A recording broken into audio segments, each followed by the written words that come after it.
আসসালামু আলাইকুম। আজকে 5ই সেপ্টেম্বর। আসুন আজকে আমরা দেখি যে এই 30 দিনে বাংলাদেশে সুদখোর ইউনূস এবং জঙ্গি সমন্বয়কদের 30 দিনের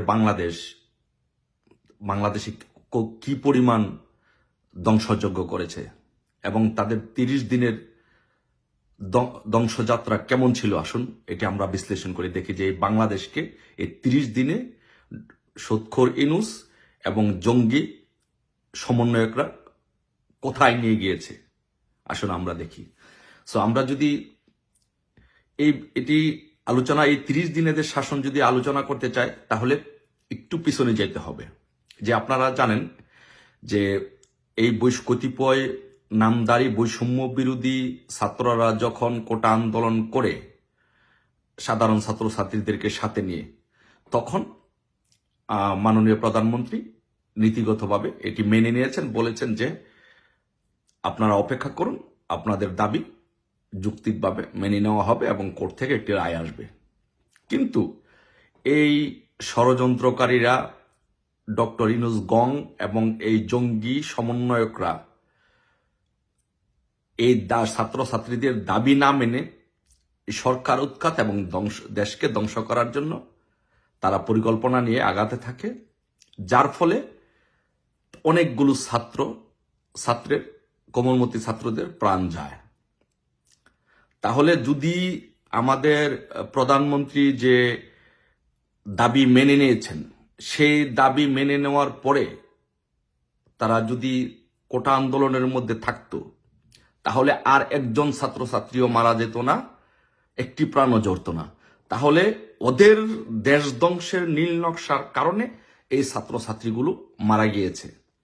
তাহলে 5ই আগস্ট পর্যন্ত যত ছাত্রছাত্রী মারা গিয়েছে, এর জন্য দায়ী হচ্ছে এই বৈষম্য বিরোধী ছাত্র আন্দোলনের সমন্বয়কারীরা এবং পরিকল্পনাকারী হিসেবে ডক্টর ইউনূস এবং আসিফ নজরুল। তারপরে আছেন 5ই আগস্টের পরবর্তী 30 দিনে এই সুদখোর ইউনূস এবং জঙ্গি বৈষম্য বিরোধী ছাত্র আন্দোলনের সমন্বয়কদের নেতৃত্বে এই 30 দিনের দেশ কেমন ছিল। এই 30 দিনে দেখেন প্রায় 50 লক্ষ আওয়ামী লীগের নেতা কর্মীর বাড়িতে আগুন দিয়ে লুটপাট করা হয়েছে। তাহলে আগুন দিয়ে যে আওয়ামী লীগের নেতা কর্মী বাড়িঘর আগুন দেওয়া হয়েছে আওয়ামী লীগের নেতা কর্মীর বাড়িঘরে, এগুলো তো ধ্বংস হয়ে গেছে। এগুলো তো দেশের সম্পদ। সে আওয়ামী লীগ করতে পারে, আওয়ামী লীগের সাপোর্টার হতে পারে, নেতা কর্মী হতে পারে, বাট এগুলো দেশের সম্পদ। তাহলে 50 লক্ষ বাড়িঘর আগুন দিয়ে লুটপাট করে ধ্বংস করে দেওয়া হয়েছে। তারপরে আসেন যে পুলিশে কতজন পুলিশ হত্যা করা হয়েছে, এটার কোনো সঠিক তথ্য আমাদের কাছে নাই। অসংখ্য, শুধু একটি থানার মধ্যে 13 জন পুলিশকে আগুন দিয়ে হত্যা করা হয়েছে। তাহলে চিন্তা করেন যে কত পরিমাণ পুলিশ, অগণিত পুলিশকে আগুন দিয়ে জ্বালিয়ে পুড়িয়ে হত্যা করে দেওয়া হয়েছে। এবং প্রায় কতগুলো থানাতে, তাদের থানাগুলোতে আগুন দিয়ে জ্বালিয়ে পুড়িয়ে দেওয়া হয়েছে এবং পুলিশের গাড়িগুলো ভাঙচুর করে হয়েছে। তাহলে এই পুলিশ কারা? এই পুলিশ রাষ্ট্রের, এই গাড়িগুলো কি রাষ্ট্রের, এই থানাগুলো রাষ্ট্রের। তাহলে আলটিমেটলি এই বৈষম্য বিরোধী জঙ্গিরা এবং ডক্টর ইউনূস, সুদখোর ইউনূস গংরা দেশের সম্পদ নষ্ট করেছে। তারপরে 8,500 আওয়ামী লীগের নেতা কর্মীকে হত্যা করা হয়েছে। তাহলে আপনি কি এটাকে গণহত্যা বলবেন না কি হত্যা বলবেন? এই ডক্টর ইউনূস গংরা, সুদখোর ইউনূস গংরা 8,500 আওয়ামী লীগের নেতা কর্মী হত্যা করেছে।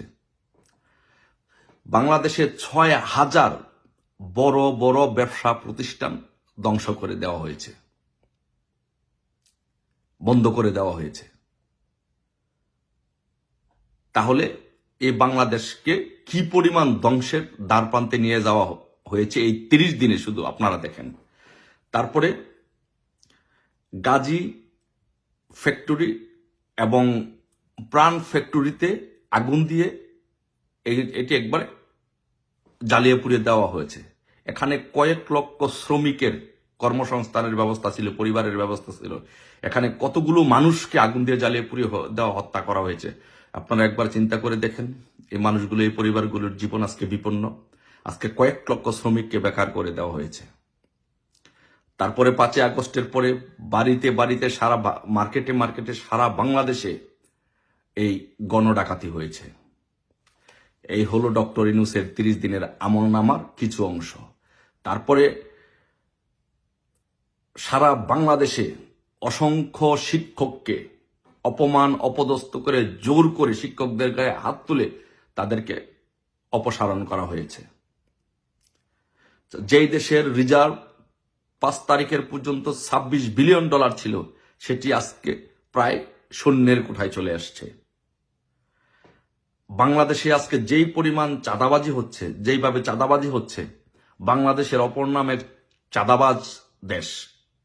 মানে রাস্তাঘাটে, দোকানে, সব জায়গায়, মার্কেটে, ট্রাকে, বাসে, সব জায়গায় চাঁদাবাজি হচ্ছে, গণচাঁদাবাজি হচ্ছে।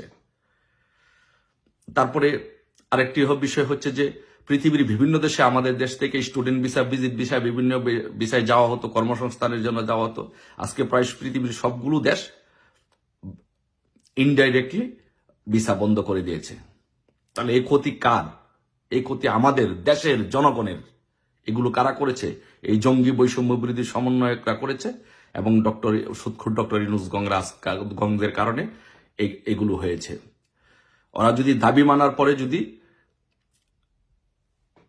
চুপ থাকতো, তাহলে দেশের আজকে এই পরিস্থিতি আজকে হতো না। তারপরে আপনি দেখেন যে সারা বাংলাদেশে আনসার বাংলাদেশের একটি সেবাকারী প্রতিষ্ঠান। ওরা বাংলাদেশের সেবা দিয়ে থাকে। সাধারণ পরিবারের সদস্যরা, তারা শান্তিপ্রিয় মানুষ। কতগুলো আনসারদেরকে পিটিয়ে এই বৈষম্য বিরোধী ছাত্র আন্দোলনের নেতৃত্বে এই জঙ্গি সংগঠনটি, তাদেরকে পিটিয়ে কতগুলো আনসার সদস্যকে হত্যা করা হয়েছে, কত আনসার সদস্যকে পঙ্গু করা হয়েছে, তার কোনো হিসাব আজও আমাদের কাছে নেই। তারপরে আপনি দেখেন যে সবচেয়ে বড় বিষয় হচ্ছে যে বাংলাদেশকে আজকে যুক্তরাষ্ট্র লাল তালিকাভুক্ত করেছে। এর দায় কার? এর দায় হচ্ছে সুৎখুর ইউনূস এবং এই বৈষম্য বিরোধী ছাত্র আন্দোলনের সমন্বয়কদের। এর দায় তাদের জন্য আজকে বাংলাদেশ যুক্তরাষ্ট্রের লাল তালিকাভুক্ত। তারপরে মামলার কথা, হামলার কথা যদি বলেন, যে বাংলাদেশে মামলা এমন একটি পর্যায়ে গিয়েছে যে কত লক্ষ বাংলাদেশে মামলা, 18 কোটি দেশে কত কোটি মামলা, সেটাই এই দেশের মানুষ জানে না। সাকিব আল হাসান কানাডা থেকে সাকিব আল হাসান বাংলাদেশে বল করে, আর সেই বলে আঘাতপ্রাপ্ত হয়ে গার্মেন্টস কর্মী মারা যায়, আর সাকিব আল হাসান কানাডা থেকে আসামি হয়। এ হচ্ছে বাংলাদেশে আজকে মামলার অবস্থা। সো আজকে আমরা যদি 30 দিনে এই বাংলাদেশে সুৎখুর ইউনূসদের কর্মকাণ্ড দেখি, দেশ ধ্বংসর যাত্রার কর্মকাণ্ড যদি পর্যবেক্ষণ করি, এবং বৈষম্য বিরোধী ছাত্রদের সন্ত্রাসী কার্যকলাপ যদি আমরা পর্যবেক্ষণ করি, তাহলে আমরা দেখতে পাবো যে দেশ আজকে ধ্বংসস্তূপের উপরে দাঁড়িয়ে আছে। দেশ আজকে আগুনের উপরে দাঁড়িয়ে আছে। দেশ আজকে আগুনের ছায়ের উপরে দাঁড়িয়ে আছে। আজকে দেশ দুর্ভিক্ষের দিকে চলে যাচ্ছে। তাহলে কি আমাদের দেশ আজকে দুর্ভিক্ষের দিকে চলে যাবে? আমাদের দেশের সাধারণ মানুষ কি না খেয়ে মরবে? আমাদের এই সাধারণ জনগণ কি কষ্ট ভোগ করবে? কেন?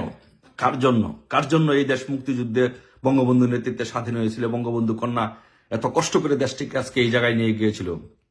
এটা কি আমরা হতে দিতে পারি? না, এটা আমরা হতে দিতে পারি না।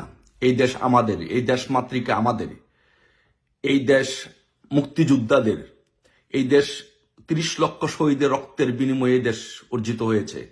এই দেশকে আমরা এভাবে ধ্বংস হতে দিতে পারি না। এই দেশকে দুর্ভিক্ষের দেশ হতে দিতে পারি না। এই দেশকে আমেরিকার দালাল দেশ হিসাবে, এই দেশকে আমেরিকার প্রতিনিধি হিসাবে, আমরা প্রতিনিধি দেশ হিসাবে ডক্টর ইউনূসকে এই দেশকে শাসন করতে দিতে পারি না। কতিপয় বৈষম্য বিরোধী জঙ্গি নেতাদের কারণে এই দেশকে আমরা আজকে দুর্ভিক্ষের দেশ হিসাবে পরিণত করতে পারি না। আমাদেরকে ঘুরে দাঁড়াতে হবে, মুক্তিযুদ্ধের সকল পক্ষের শক্তিকে, অসাম্প্রদায়িক চেতনার রাজনীতির সকল মানুষকে ঐক্যবদ্ধ করে ৭১-এর মতো আবারও আমাদেরকে সকলকে রুখে দাঁড়াতে হবে। সকলকে ঐক্যবদ্ধভাবে প্রয়োজন বোধে যার যার ঘরে যা আছে তাই সবার ঘরে লগি বৈঠা তৈরি করুন, প্রস্তুতি নিন। যখনই ডাক আসবে প্রয়োজন বোধে লগি বৈঠা নিয়ে আরেকটি আন্দোলনের মাধ্যমে আমরা এই ডক্টর ইউনূসের দেশ ধ্বংসযাত্রার যে পদযাত্রা সেটাকে আমরা রুখে দিয়ে আমাদের দেশ আমাদেরকে রক্ষা করতে হবে। আমাদের দেশকে আমরা দুর্ভিক্ষের দিকে যেতে দিতে পারি না। আমাদের মানুষের অধিকার আমাদের রক্ষা করতে হবে, মানুষের রুটি রুজির অধিকার আমাদের রক্ষা করতে হবে, মানুষের কথা বলার অধিকার আমাদেরকে রক্ষা করতে হবে, মানুষের যে মৌলিক অধিকারগুলো আছে, খাদ্য, বস্ত্র, অন্য চিকিৎসা, এইগুলো আমাদেরকে রক্ষা করতে হবে। আমাদের মানুষের পাশে দাঁড়াতে হবে। এই দেশটা আমাদের, আমরা দেশকে ধ্বংস হতে দিতে পারি না। আমরা যার যা আছে, আমি আবারও বলছি, সবার ঘরে লগি বৈঠা তৈরি করুন। লগি বৈঠা নিয়ে আমাদের এই দেশকে আবারও রক্ষা করতে হবে। এই দেশকে আমরা ধ্বংস হতে দিতে পারি না। আর আমাদের একটি প্ল্যান করতে হবে। ডক্টর ইউনূস এই দেশকে, সুদখোরি নিয়ে এই দেশকে ধ্বংস করেছে, এবং এই যে কতিপয় সমন্বয়কারী তারা ষড়যন্ত্র করে এই দেশ ধ্বংস করেছে, তারা যেন কোথাও পালাতে না পারে, সেই জন্য আমাদের বাংলাদেশের এয়ারপোর্ট সহ বিভিন্ন জায়গাতে তারা যেন দেশ থেকে পালাতে না পারে আমাদের পাহারা বসাতে হবে। তাদেরকে বাংলাদেশের মাটিতে বিচার করতে হবে এবং আমাদের দেশ পুনরুদ্ধার করে আমাদের মাননীয় প্রধানমন্ত্রী দেশরত্ন শেখ হাসিনা, এই দেশের প্রধানমন্ত্রী, নির্বাচিত প্রধানমন্ত্রী, সাংবিধানিকভাবে এখনো এই দেশের শেখ হাসিনা প্রধানমন্ত্রী, এবং যে পার্লামেন্ট আছে সেই পার্লামেন্টের প্রত্যেকটি পার্লামেন্ট মেম্বার এখনো দেশের পার্লামেন্ট মেম্বার। আমরা এই দেশে ইনশাল্লাহ আবার আইনের শাসন প্রতিষ্ঠিত করব। সবাই ভালো থাকবেন, সবাই সজাগ থাকবেন, ঘরে ঘরে লগি বইটা নিয়ে প্রস্তুত থাকবেন। জয় বাংলা, জয় বঙ্গবন্ধু।